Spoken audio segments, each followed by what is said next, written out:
મહેર જ્ઞાતિનું પ્રાચીન લોકજીવન. વસવાટ. મહેર જ્ઞાતિનો વસવાટ ત્યારે માત્ર પોરબંદર જિલ્લાના ગામડાઓમાં જ હતો, એમ કહીએ તો તેમાં કાંઈ ખોટું ન ગણાય. માત્ર ગણ્યા ગાંઠ્યા લોકો જ પોરબંદર શહેરમાં કે ગુજરાત કે ભારતના કોઈ ગામ કે શહેરમાં વસવાટ કરતા હતા. દશેક દશકા પહેલા આપણા અમુક કુટુંબો ઈસ્ટ આફ્રિકા જઈ વસવાટ કરતા હતા.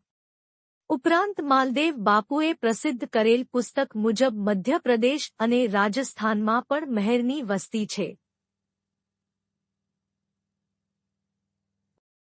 પણ તેઓ સાથે આપણો સેંકડો વરસ સુધીનો સામાજિક નાતો જણાયો નથી. તેમની જીવન પદ્ધતિ બિલકુલ અલગ છે.